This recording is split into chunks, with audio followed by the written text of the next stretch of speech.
আল্লাহ বলে বান্দা বান্দিরা রে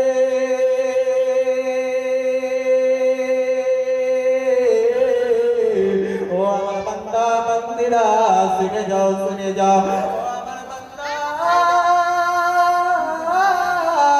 ও আমার বান্দারা শুনে নাও আমি আমিনুল্লাহ মরদুলাল জনাবে মুহাম্মদ রাসূলুল্লাহ হযরতে ফাতিমার বাবা হযরত ইমাম হাসান হুসাইন নানা হযরত আবু বকর নবী আমার প্রিয় হাবিব কে আমি দুনিয়ার মধ্যে রাহমাতাল লিল আলামিন করে পাঠালাম। সুবহানাল্লাহ সুবহানাল্লাহ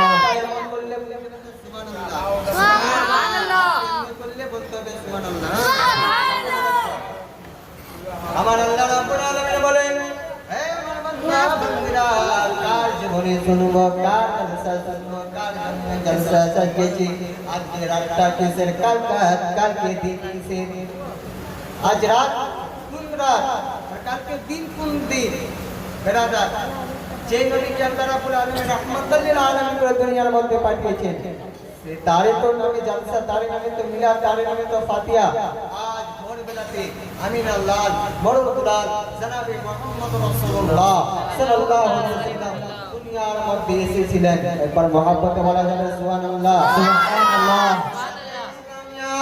এই বেরাদার দুনিয়ার মধ্যে যখন নবী আসবে নবীর আসার আগে 1-2 দিন আগে না 3 দিন আগে না 4 দিন নাই 5 দিন নাই 6 দিন নাই 7 দিন নাই 10 দিন নাই 15 দিন নাই আমার নবী দুনিয়ায় আসার আগে 25 দিন আগে হযরত আব্দুল মুত্তালিব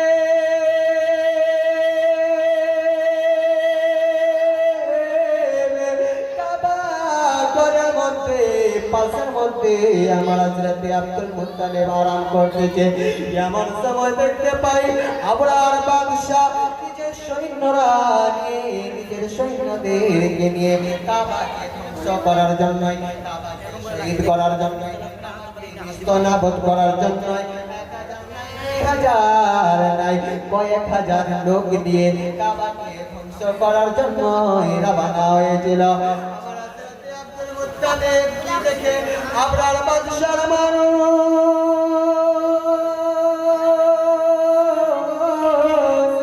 কাবাকে ধ্বংস করার জন্য এসেছে আমার আল্লাহ রাব্বুল আলামিন জিবরাইলকে বলে জিবরাইল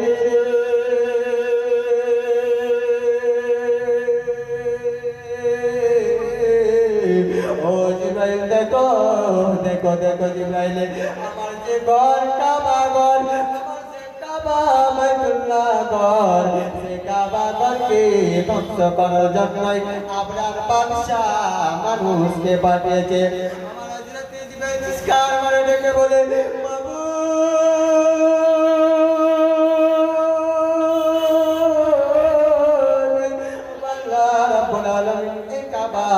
তুমি রক্ষা করো আল্লাহ এই কাবাকে তুমি রক্ষা করো আল্লাহ এই কাবাকে তুমি রক্ষা করো আল্লাহ রাব্বুল আলামিন বলে জিবরাইল রে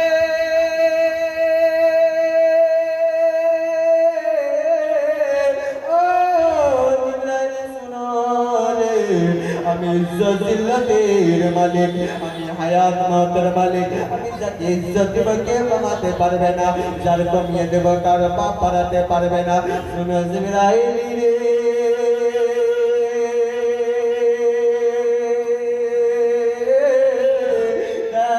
দেখো আমি কেমন করে কাবাকে রক্ষা করতেছি ও জিবরাইল দেখো আমার কাবাকে যখন হাত লাগাবে আবরার বাদশার মানুষরা আমি কেমন করে নিজের কাবাকে রক্ষা করব ও জিবরাইল তুমি টেনশন নিও না আমার ঘরকে আমি নিজে রক্ষা করব সুবহানাল্লাহ আমার ঘরকে আমি নিজে রক্ষা করব আচ্ছা কথা বুঝা যাচ্ছে বাপ আচ্ছা 3-4 জন আছে আপনারা বুঝতে পারছেন কথা বুঝতে পারছেন না कम समझ ना थोड़ा समझना आपको प्यार ही अच्छा इसलिए तो আবরার বাদশা কাবা শরীফকে ধ্বংস করার জন্য এসেছিল জীবনে শুনেছেন তো অনেকবার এই জীবনে এসেছে হ্যাঁ আবরার বাদশাহ যখন কাবাকে ধ্বংস করার জন্য যে কয়েক হাজার অন্য কিতাবে এসেছে ৮০,০০০, কোনো কিতাবে এসেছে না ৮২,০০০, কোনো কিতাবে এসেছে না ২,০০০। যা কিন্তু মানুষ কাবাকে ধ্বংস করার জন্য গিয়েছিল। আমার আল্লাহ রাব্বুল আলামিন বললেন, জিবরাইল তুমি টেনশন নাও না, টেনশন নিও না, জিবরাইল এর বলতে অপারেশন করে কাবা দিও না গো। আবার বলতে আবার জিবরাইল তুমি টেনশন নিও না, আমি আমার ভয়কে আমি নিজে রক্ষা করব। ইসলামিয়া আমার আল্লাহ রাব্বুল আলামিন কোরআনের মধ্যে একটা আয়াত নাযিল করেছে, যে আয়াতটার নাম একটা পাখির নাম হয়, জানা আছে আপনাদের কারো? ওই আয়াতটার নাম একটা পাখির নামের সঙ্গে মিলে। আল্লাহ রাব্বুল আলামিন বলে তায়রান আবাবিল, জানেন না? আলামে আছে তায়রান আবাবিল। আবাবিল নামে একটা পাখি কি আল্লাহ রাব্বুল আলামিন দুনিয়ার মধ্যে পাঠালেন। আবাবিল পাখি তুমি দুনিয়ার মধ্যে যাও। আচ্ছা, আবাবিল পাখি কত বড় হয়? কুয়ার মতো, কাকের মতো কত বড় হয়? আবাবিল পাখি দেখেছেন কেউ? দেখেননি? ফুটকি দেখেছেন? ফুটকি থেকে আর ছোট হয় আবাবিল পাখি একদম। ওই আবাবিল পাখির ঠোঁটটা একদম ছোট। সব পাখি থেকে পাখির মধ্যে যত জাত আছে সব পাখির মধ্যে ওই আবাবিল পাখির ঠোঁট হচ্ছে ছোট। আবাবিল পাখিকে দুনিয়ার মধ্যে পাঠালেন। দুনিয়ার মধ্যে পাঠিয়ে আল্লাহ বললেন, আল্লাহ হুকুম দিলেন যে দুনিয়ার মধ্যে তুমি পাথর নাও, বালু নাও, আর আসমানের মধ্যে উড়ো। আসমানের মধ্যে তুমি উড়ে উড়ে আসমান উপর থেকে তুমি ওই মুখের পাথরটা তুমি ছাড়বে, আর যা পরে পড়বে, হাতির পরে পড়বে তো হাতি শেষ, উটের পরে পড়লো উটও শেষ, ঘোড়ার পরে পড়বে ঘোড়া শেষ, মানুষের পরে পড়বে মানুষ শেষ। কেমন বলে? আমার আল্লাহ রাব্বুল আলামিন হযরত জিবরাইলকে আওয়াজ দিয়ে বলে আবাবিল পাখি যাও যাও দুনিয়ার মধ্যে চলে যাও।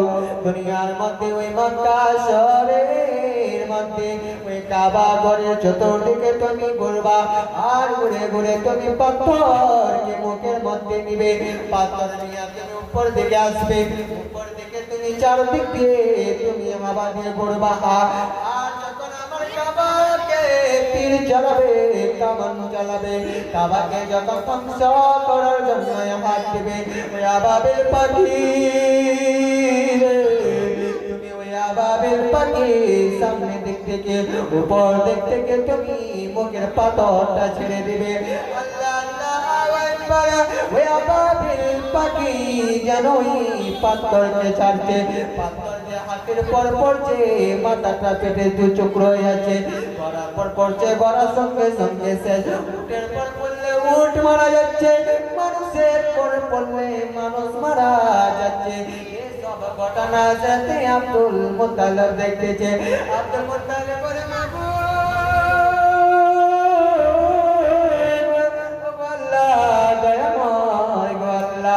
একে তোমার লীলা গো আল্লাহ, একে তোমার খেলা গো আল্লাহ, তুমি নিজের ঘরকে তুমি নিজে রক্ষা করতেছ। করে আমার দয়ার নবী মায়ার নবী দুনিয়ার মধ্যে আসবে, আমার দয়ার নবী মায়ার নবী দুনিয়ার মধ্যে আসবে। কেমন করে আসবে বেরাদার? নবী আসার সঙ্গে কি হয়েছিল, তার আগে কি হয়েছিল? বেরাদার মিল্লাতে ইসলামিয়া দুনিয়ার মুসলমান, ও দুনিয়ার বান্দা বান্দিরা, ও নবীর উম্মত উম্মতিরা রে,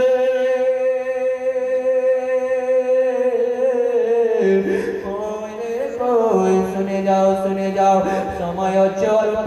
কি করবো আপনাদের সঙ্গে গল্প, এই অল্প সময়ের মধ্যে পড়ে যায় নবীর একটু মোটামুটি গল্প। বেরাদার মিল্লাতে ইসলামিয়া দরদি মা বোনেরা রে, মনোযোগ দিয়ে শুনে যাও শুনে যাও। আমার হযরতে আমিনা গর্বের মধ্যে আমার দয়ার নবী মায়ার নবী আসতেছে, আমার দয়ার নবী মায়ার নবী হযরতে আমিনার পেট মুবারকের মধ্যে আমার হযরতে আমিনা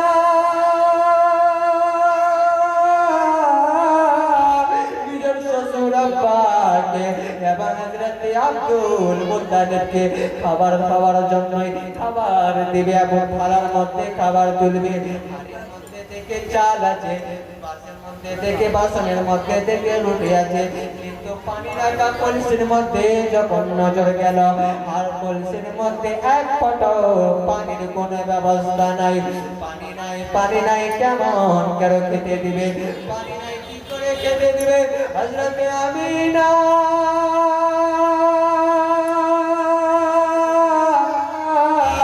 মনে মনে ভাবলো, আমি পানি আনতে যাব, আগে পানি নিয়ে আসার পরে পানি এনে আমার শ্বশুর আব্বা এবং আমার বাবা হযরত আব্দুল মুত্তালিবকে আমি খাবার খাওয়াবো। বলুন সুবহানাল্লাহ। আমি পানি এনে পানি আনার পরে আমি শ্বশুর আব্বা এবং আব্দুল মুত্তালিবকে খাবার খাওয়াবো। বাড়ি থেকে কলসি নিয়ে হযরত আমিনা কলসি নেওয়ার পর হাতের মধ্যে কলসি নিয়েছেন, কলসি নিয়ে রওনা হয়েছে পানি আনার জন্য। ইন্দ্রার মধ্যে কুয়ার মধ্যে রওনা যখন হয়েছে, বেশ কিছুক্ষণ যাবার পরে মক্কা শহরের আরো অন্য মেয়েরা পানি আনার জন্য কলসির মধ্যে পানি আনার জন্য ইন্দ্রার মধ্যে কুয়ার মধ্যে যখন গিয়েছিলেন, যে কুয়ার মধ্যে গিয়েছিলেন সে কুয়ার মধ্যে এক ফোঁটাও পানি ছিল না।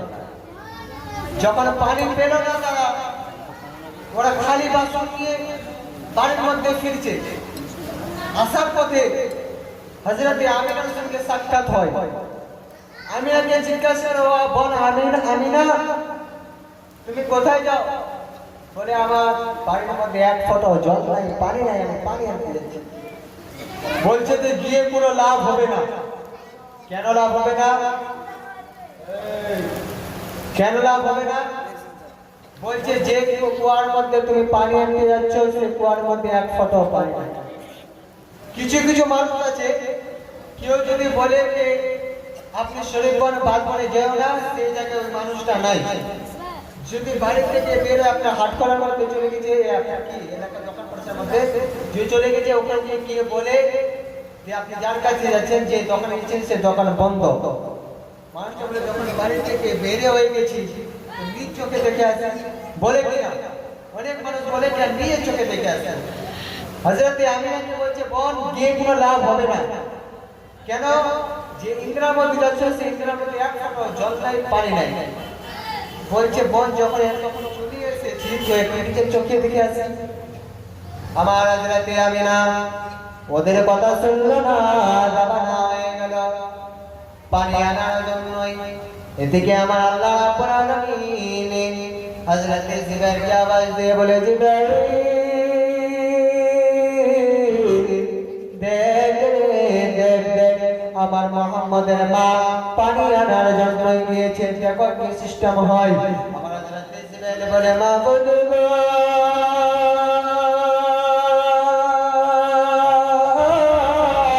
যে ইন্দ্রার মধ্যে যায় সে ইন্দ্রার মধ্যে তো পানি এক ফোঁটাও ছিল না, সে ইন্দ্রার মধ্যে তো এক ফোঁটাও পানি নাই।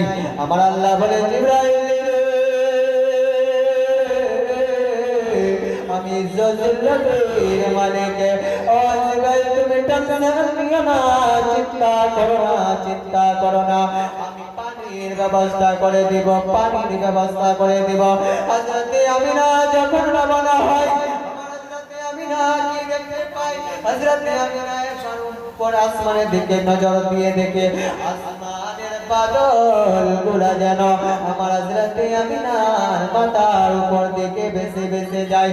হযরত আমিনাও চমকে পড়ে গেল। আমিনা বলতে লাগলো, হে মাবুদ গো,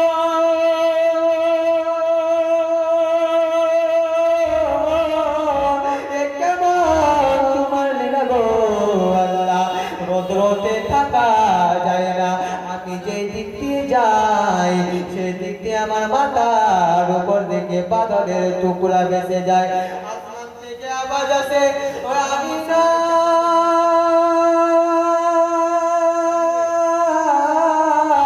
তোমার জন্যই আমরা যাই না, তোমার জন্যই আমরা বাদল ভেসে না গো আমিনা, তোমার গর্বের মধ্যে যিনি আছে সে তুমি এমন তেমন কোন নবী না, সে হলো আখিরি নবী রাহমাতাল লিল আলামিন। তোমার গর্বের মধ্যে আছে তার স্বাগতের জন্যই, তাকে কষ্ট না দেওয়ার জন্যই। কেননা তুমি কষ্ট পেলে তোমার পেটের মধ্যে যা বাচ্চা আছে আমার নবী কষ্ট পাবে, আর নবী কষ্ট পেলে আমার আল্লাহ কষ্ট পাবে, আর যার পড়বে আল্লাহ কষ্ট পাবে কাল কিয়ামত পর্যন্ত, হাশরের ময়দান পর্যন্ত মানুষ জান্নাতের খুশবু নসিব হবে না।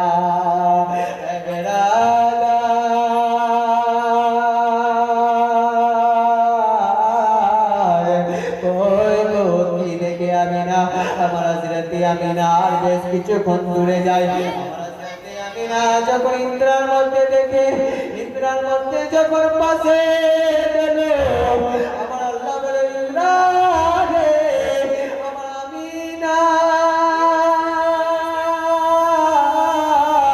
কলসির মধ্যে, ওই আমার হযরতে আমিনা ইন্দ্রার মধ্যে বালতি দাবার আগে আগে তুমি পানি সামনে দিকে চলে আসো। সুবহানাল্লাহ। আমার পানি তোমার মাথার পর্যন্ত পানি নাই। আমি না যদি রাস্তি ছাড়ে বালতি দেয়, ডোল দেয়, ইন্দ্রার মধ্যে যদি পানি না পাই, হযরতে আমিনাকে ছুটতে হবে, হালতে হবে। হযরতে আমিনা যখন হালবে, পেটের মধ্যে যে বাচ্চা আছে তিনি কষ্ট পাবে, আর তিনি কষ্ট পেলে তোমাকে কখনো মাফ করা যাবে না। তুমি আমার হযরতে আমিনা বালতি দেওয়ার আগে আগে তুমি পানি সামনে দিকে চলে আসো। এই তোরা কোথায় গেছিস রে? এখানকার মানুষ একটু বাপ নেই, ভাই নাই, তোরা চলে আছিস।